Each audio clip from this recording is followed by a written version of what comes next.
오늘 함께 나눌 하나님의 말씀은 역대하 33장 1절에서 13절까지 말씀입니다. 우리 역대하 33장 1절에서 13절 말까지 말씀 저하고 한 절씩 교독하도록 하겠습니다. 제가 먼저 읽겠습니다. 므낫세가 왕이 되었을 때의 나이는 12세였습니다. 그는 예루살렘에서 55년 동안 왕으로 있었습니다.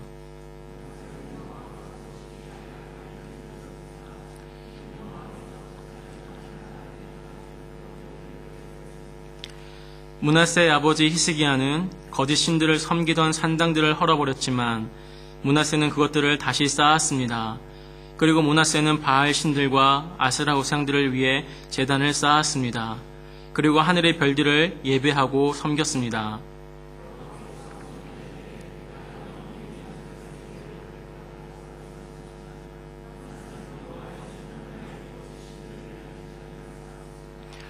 므낫세는 여호와의 성전의 두 뜰에도 별들을 섬기는 제단을 쌓았습니다.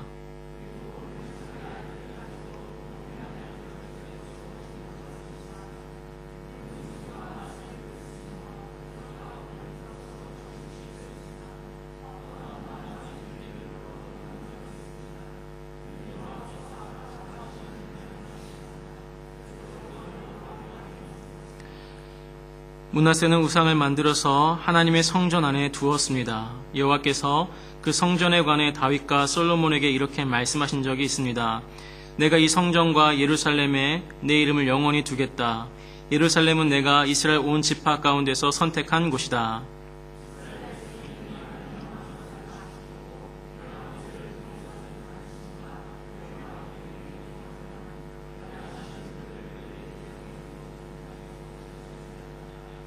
그러나 므낫세는 유다와 예루살렘 백성을 그릇된 길로 이끌었습니다. 그들은 여호와께서 멸망시키신 나라들보다 더 악한 일을 했습니다.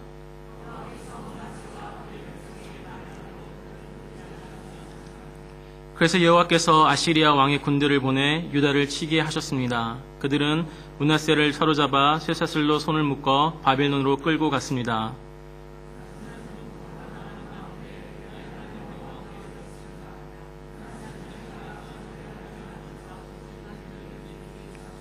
함께 읽겠습니다. 므낫세가 기도드리니 여호와께서 들으시고 그를 불쌍히 여기셨습니다. 그래서 여호와께서 그를 예루살렘으로 돌려보내주셨습니다.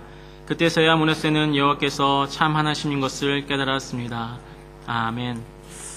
오래전에 저와 제자훈련을 하시던 교회 집사님 가운데 한 분이 딸 아이를 낳으셔서 그 집에 방문을 한 적이 있습니다.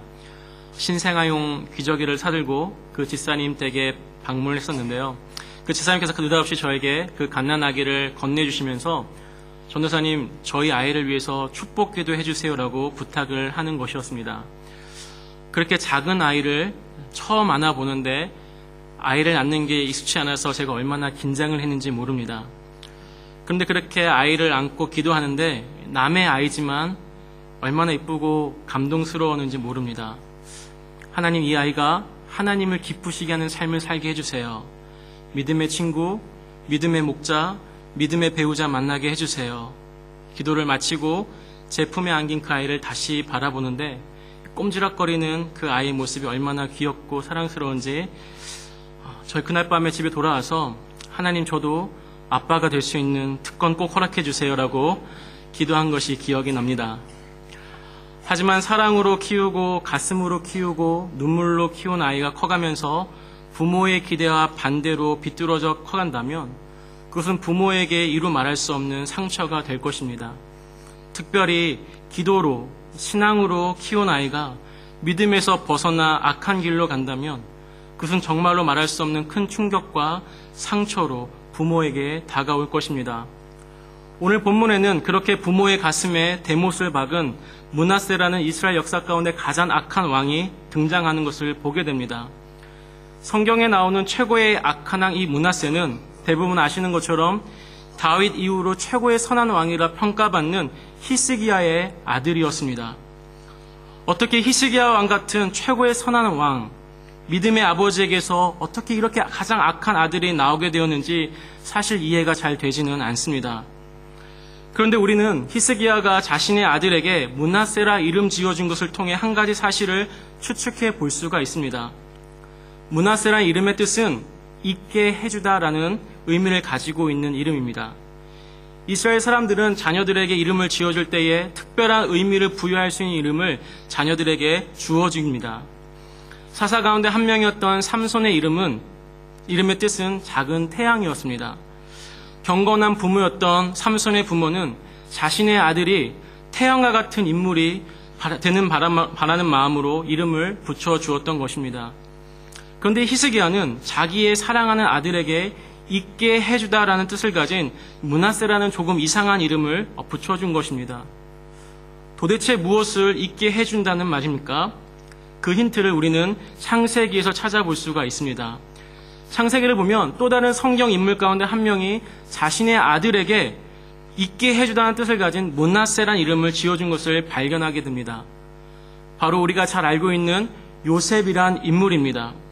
형들에게 배신당하고 이집트의 종으로 끌려가고 또 그곳에 보디발의 아내의 유혹 앞에서 믿음을 지키다 오해를 받고 감옥에 수년간이나 잘못한 죄도 없이 갇혀있던 요셉이 하나님의 은혜로 마침내 총리가 되어서 결혼하게 되었을 때 요셉은 자신의 첫 아들의 이름을 므낫세라 하고 이름 지어줍니다. 창세기 41장 51절의 말씀입니다.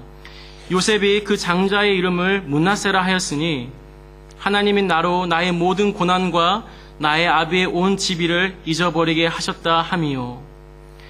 형들의 미움과 시기로 노예로 팔려와 자신이 겪었던 모든 고통과 고난을 다 잊게 해줄 만큼 큰 기쁨과 위로가 되었던 아들에게 요셉은 므낫세란 이름을 지어준 것입니다. 히스기야 왕도 비슷한 이유로 자신의 아들에게 므낫세란 이름을 지어준 것이라고 학자들은 추측합니다. 죽을 병에 걸려 인생의 끝자락에 서야 했던 순간들, 왕으로 살면서 책임져야 하는 수많은 부담감들, 아수르 군대의 공격과 또 자신을 살해하고 왕이 되기 위해 음모를 꾸미고 배신하는 사람들로부터 받은 아픔과 상처들, 이러한 모든 아픔과 고통을 잊게 해줄 만큼 귀한 아들 므낫세를 히스기야가 얻게 되었을 때에 분명 히스기야는 그 아이를 그 누구보다 더 사랑했을 것입니다. 그리고 믿음의 아버지답게 그 아이가 어릴 적부터 품에 안고 이 아이가 하나님을 사랑하고 백성을 사랑하는 귀한 왕이 되게 해달라고 기도했을 것입니다. 그런데 아버지의 특별한 사랑과 기대와 달리, 아버지의 축복의 기도와 달리 이 므낫세는 아버지의 신앙과 반대로 이스라엘 역사 가운데 가장 악한 왕이 되고 말아버립니다. 오늘 본문 역대하 33장 1절 2절에서 므낫세를 다음과 같이 소개하고 있습니다. 므낫세가 왕이 되었을 때의 나이는 12세였습니다.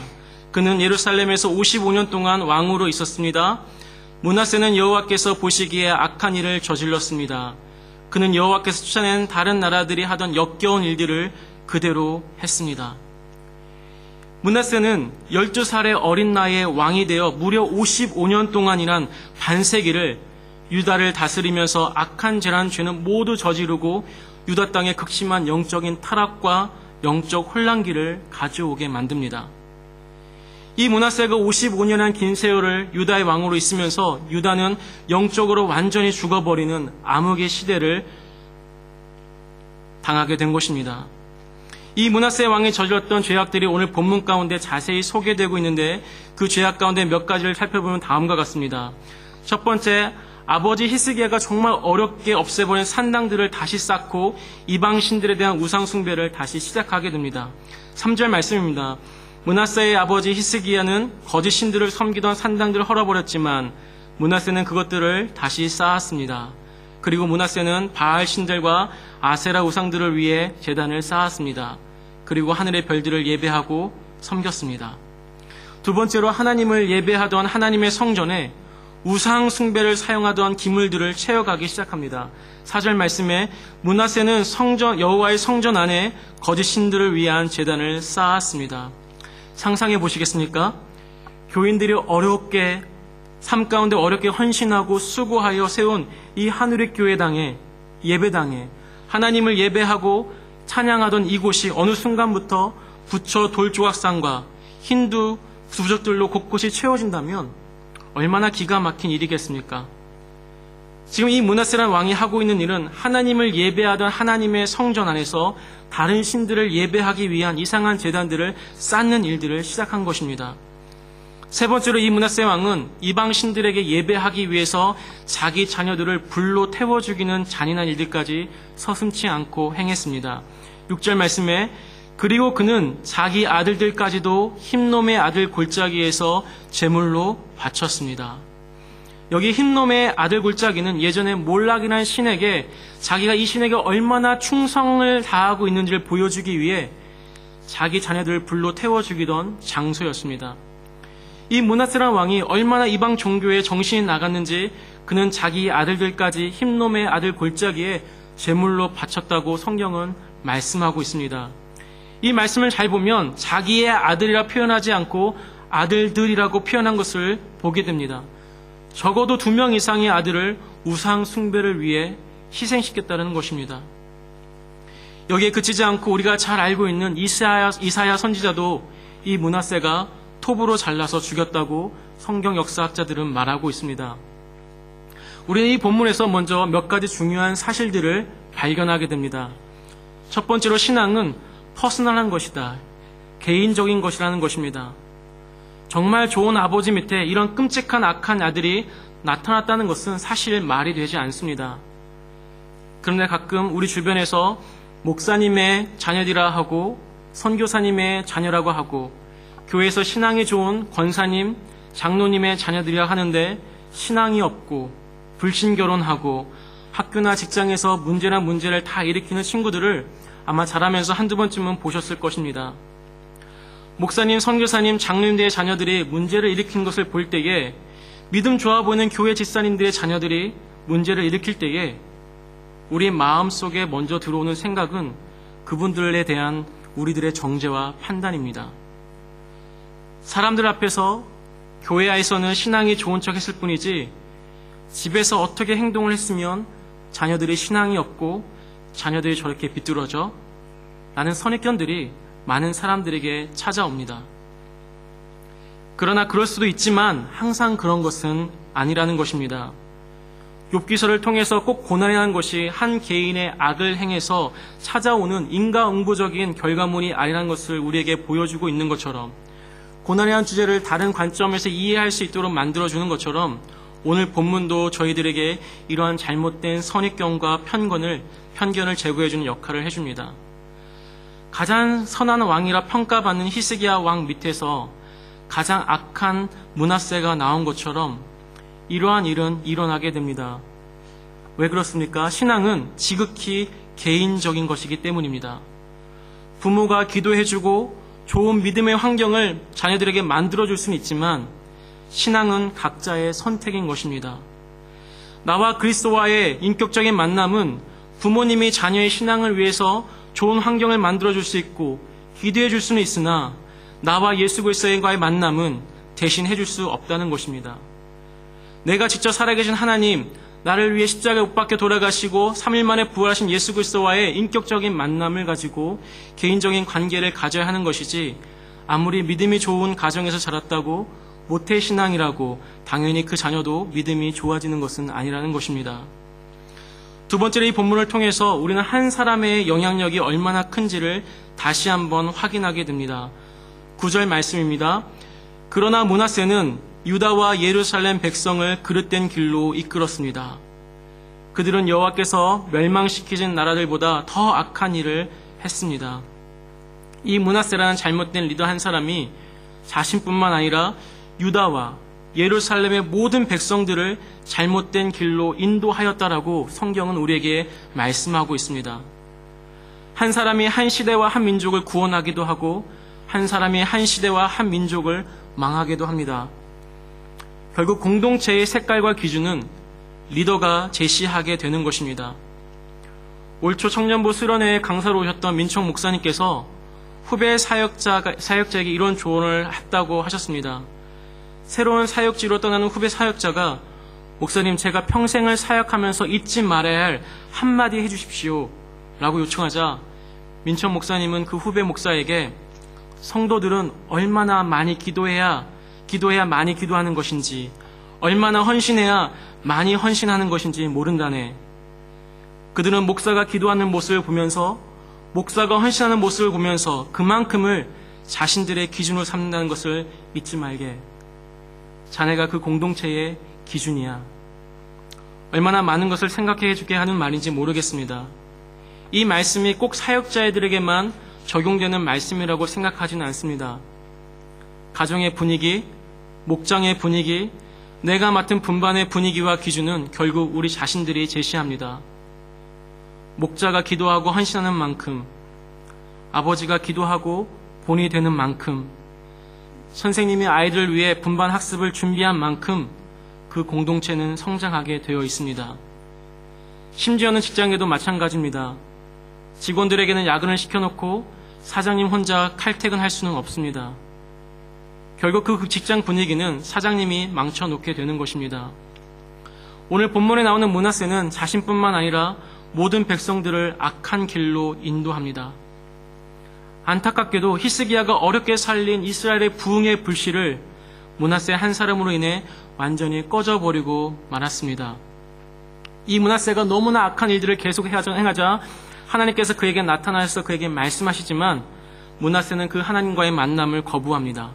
오늘 본문의 10절 말씀입니다. 여호와께서 므낫세와 그의 백성에게 말을 해도 그들은 듣지 않았습니다. 여호와 하나님께서 므낫세에게 말씀하셨지만 므낫세와 백성들이 듣지 않았다라고 말씀합니다. 하나님의 말씀을 듣고도 순종하지 않으면 그 결과가 어떻게 끝이 납니까? 부모님이 자녀들에게 말로 해서 잘 타일러도 자녀들이 말을 끝까지 듣지 않고 고집을 부리면 어떻게 됩니까? 어쩔 수 없이 매를 들고 때리게 됩니다. 우리 모두 기억하여야만 합니다. 하나님께서 우리의 양심 가운데 계속해서 말씀하시고 참아주시지만 그래도 끝까지 하나님의 말씀을 거부하시면, 버티면 하나님은 결국 그 사람을 치시게 됩니다. 이 므낫세 왕에게도 결국 하나님의 심판의 매가 임하게 됩니다. 11절의 말씀입니다. 그래서 여호와께서 아시리아의 왕의 군대를 보내 유다를 치게 하셨습니다. 그들은 므낫세를 사로잡아 쇠사슬로 손에 묶어 바벨론으로 끌고 갔습니다. 하나님께서 아시리아 왕을 통해서 유다를 치시고 므낫세를 치셨다라고 말씀합니다. 한나라 왕이 노예처럼 쇠사슬에 끌려 바벨론의 포로로 끌려가게 됩니다. 이스라엘 역사 가운데의 최고로 악한 왕의 결말은 이처럼 비극으로 초라하게 끝의 결말을 맞이하게 되는 것 같습니다. 아니, 이렇게 끝나는 것이 당연합니다. 남의 재산을 빼앗고 남의 생명을 빼앗은 살인자가 잘 먹고 잘 사는 것은 말이 안 됩니다. 남의 눈에 눈물을 흘리게 한 자는 그도 눈물을 흘려야 합니다. 므낫세가 그래야만 했습니다. 유다를 55년 동안 영적 암흑기로 만들었던 최고로 악한 왕 므낫세도 노예처럼 바벨론으로 끌려가는 것이 지극히 마땅합니다. 어쩌면 그보다 더 비극적인 일을 만났어야 할지도 모릅니다. 그런데 이 므낫세가 쇠사슬에 묶여 아수르의 포로로 끌려가면서 여호와 하나님 앞에서 기도하기 시작합니다. 이 므낫세의 기도하는 모습을 유다에서 어렵게 믿음을 지키며 신앙생활하던 사람들이 보았더라면 엄청나게 분노했을지 모릅니다. 므낫세를 향해서 기도하려면 너가 그렇게 섬기던 우상들에게 기도하지 이제 와서 무슨 낯짝으로 우리 하나님께 기도를 해? 너 같은 놈이 기도를 해? 어쩌면 이런 마음이 드는 게 사람이라면 당연한지도 모르겠습니다. 만일 제가 하나님이었더라면 55년 동안이나 악을 행한 못된 놈이 기도하면 너가 이제 와서 기도를 해? 도와달라고? 살려달라고? 너 정말 어이없다라고 말했을 것입니다. 그런데 놀라운 것은 하나님께서 이 악한 므낫세 왕의 기도를 들어주셨다라는 것입니다. 13절의 말씀입니다. 므낫세가 기도드리니 여호와께서 들으시고 그를 불쌍히 여기셨습니다. 그래서 여호와께서 그를 예루살렘으로 돌려보내주셨습니다. 그때서야 므낫세는 여호와께서 참 하나님인 것을 깨달았습니다. 므낫세가 기도하자 여호와께서 들으시고 그를 불쌍히 여기셨다라고 말씀합니다. 불쌍히 여길 사람을 불쌍히 여기셔야지 도대체가 이해가 되지 않는 하나님의 용서입니다. 그런데 우리가 예배하는 하나님이 바로 이런 용서의 하나님이라는 것입니다. 이것이 우리에게 위로가 되고 우리에게 은혜가 됩니다. 다윗이 지었던 시편 103편을 보면 이 이해할 수 없는 하나님의 용서와 사랑에 대해 다음과 같이 표현되어 있는 것을 보게 됩니다. 시편 103편 8절에서 14절까지 말씀입니다. 저와 함께 같이 읽도록 하겠습니다. 여호와는 자비롭고 은혜로우시며 화를 참으시고 사랑이 넘치는 분이십니다. 그분은 항상 꾸짖거나 따지지 않으시며 화를 오랫동안 품고 계시지 않습니다. 그분은 우리의 죄값을 그대로 갚지 않으시고 우리가 저지른 잘못에 따라 처벌하지도 않으십니다. 하나님을 두려워하는 자에게 베푸시는 그분의 사랑은 땅에서 하늘의 높음같이 높고 위대합니다. 동이 서에서 먼 것처럼 그분은 우리들로부터 죄를 멀리 치우셨습니다. 마치 아버지가 그의 자녀들을 깊이 사랑하듯이 주는 그의 존경하는 자들을 깊이 사랑하십니다. 주는 우리가 어떻게 만들었는지를 아시며 우리가 한낱 먼지임을 기억하고 계십니다. 우리가 이 자리에서 예배하는 하나님은 우리가 잘못한 대로 우리를 그대로 갚지 않으신다라고 말씀합니다. 만약 하나님께서 우리를 참아주지 않으셨다면 이 자리에 나와 앉아있을 수 있는 분은 아마 한 분도 없었을 것입니다. 동이 서에서 먼 것 같이 우리의 잘못을 또한 주님이 멀리 치워주신다고 합니다. 왜 그렇습니까? 주님께서 우리가 깨어지기 쉬운 진흙과 같은 존재로 지음받았음을 주님이 알고 있기 때문이라고 다윗은 고백합니다. 제가 그날 그 아이를 제 가슴에 품고 기도할 때에 이 아이를 떨어뜨리면 어떻게 하나 걱정이 되었습니다. 너무나 작고 너무나 연약한 아기였기 때문입니다. 그래서 그 아이를 더 조심스럽게 품에 안았습니다. 이처럼 주님께서 우리가 그렇게 연약한 존재라는 것을 너무나 잘 알고 계시며 우리의 실수와 연약함에도 불구하고 여전히 우리를 참아주시고 사랑하신다고 말씀합니다. 하나님의 말씀대로 살고 싶지만 여러 번 주님께 다짐하고 고백하지만 우리의 다짐과 열정은 그리 오래가지 않습니다. 사도 바울의 고백처럼 원하는 이것은 행하지 아니하고 도리어 미워하는 그것을 행하는 모습을 더 많이 우리의 삶 가운데에서 발견하게 됩니다. 때로는 그런 자신의 모습에 낙심되어지기도 하고 더 이상 기도할 용기조차 생기지 않을 때도 있습니다. 그런데 우리가 기억해야 할 중요한 사실은 주님은 우리의 이러한 연약함과 넘어짐을 아신다라는 것입니다. 우리가 예배하는 하나님은 55년 동안 악이란 악은 하나도 빠지지 않고 행했던 므낫세마저 그가 돌이켜 기도할 때 불쌍히 여기셔서 용서하시고 그에게 은혜를 베푸시는 이해할 수 없는 사랑의 하나님이라는 것입니다. 오늘 본문이 우리 모두에게 던지고 있는 가장 중요한 메시지는 화두는 이것입니다. 그 아무리 므낫세와 같이 흉악한 죄인이라 할지라도 주님께 기도하고 돌아오기만 하면, 진정으로 회개하여 돌아오기만 한다면 하나님은 손 벌려 안아주시고 우리를 단지 용서하시는 것뿐만 아니라 우리를 다시 회복시켜 주시는 하나님이라는 것입니다. 하나님께서 용서하지 못할 죄인은 한 사람도 없습니다. 하나님께서 용서하지 못할 죄도 없습니다. 중요한 것은 다시 주님께 돌아가는 것입니다. 이것을 성경에서는 회개라고 말합니다. 자신의 죄를 겸손하게 주님 앞에 고백하는 것입니다. 단지 그 순간의 위기를 모면하기 위해서 잘못했습니다라고 입술의 고백으로만 끝나는 것이 아니라 정말 주님께로 전심을 다해 되돌아가는 것입니다. 이 자리에 예배로 나와 있지만 혹시 남들이 알지 못하는 은밀한 죄가 있다면, 하나님과의 첫사랑을 잃어버린 분이 계시다면 그분도 다시 주님께로 돌아오시면 됩니다. 얼마나 멀리 주님으로부터 떨어져 있는지 주님은 상관하지 않으시고 누구든지 주님께 돌아온 자를 회복시키시고 다시 시작하실 것이기 때문입니다. 성도님들에게 마지막으로 데니스 저니거라는 분에 대해서 잠시 소개하고 말씀을 마치고자 합니다. 이 데니스 저니거는 목사님의 아들로 태어나서 천재적인 음악성을 가지고 태어났습니다. 악보를 보지 않아도 한번 멜로디를 들으면 못 치는 곡이 없을 정도로 절대 음감의 피아노 반주를 너무 잘해서 아버지가 목회하는 교회의 반주를 어릴 적부터 맡아서 했습니다. 10대가 되어서는 예배를 인도하는 예배 인도자가 되었습니다. 그런데 이 데니스 저니건에게는 남들에게 말하지 못하는 은밀한 죄가 있었는데 바로 동성이었습니다. 교회에서는 참하고 참 착한 목사의 아들이며 예배 때마다 예배를 인도하는 찬양 인도자인데 아, 아무도 보지 않을 때는 동성애를 즐기는 자였던 것입니다.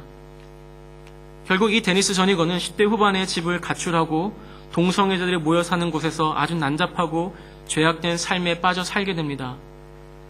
하나님을 잊고 하나님을 피해서 죄의 가장 깊숙한 곳에서 빠져 살던 이 데니스 전이건에게 주님은 다시 그의 삶 가운데 찾아오셨고 그는 다시 하나님께로 돌아가기로 결정합니다. 교회와 하나님을 떠나 동성애란 죄에 빠져있던 이 데니스 전이건이 회개하여 돌아오자 하나님은 그를 용서하셨고 그에게 놀라운 은혜를 베푸셨습니다. 동성애자였던 그에게 가정을 허락해 주셨습니다. 그리고 은혜가 넘쳐 자녀를 9이나 낳았습니다.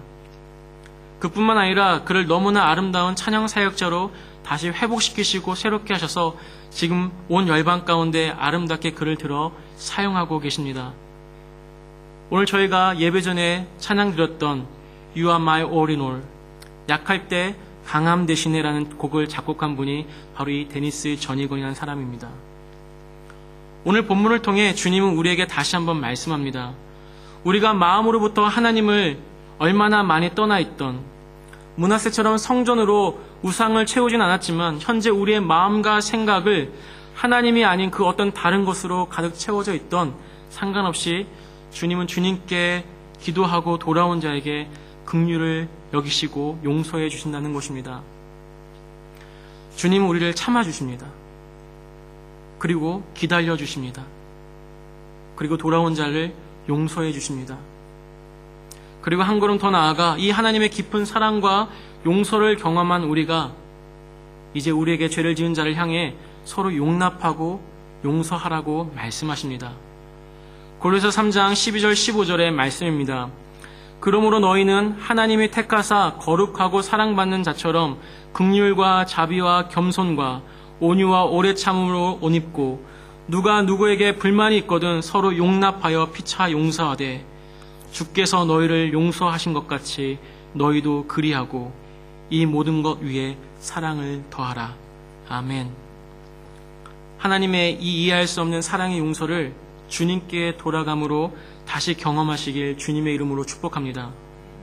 더 나아가 하나님의 이 용서를 경험하셨다면 하나님의 자녀된 우리가 주님께서 우리를 용서하셨듯 그렇게 우리가 서로를 용서하고 용납하는 하나님의 신실한 자녀로 살아가는 저와 우리 모든 성도들 되시길 주님의 이름으로 다시 한번 축복합니다. 우리 한번 말씀을 생각하면서 기도하도록 하겠습니다.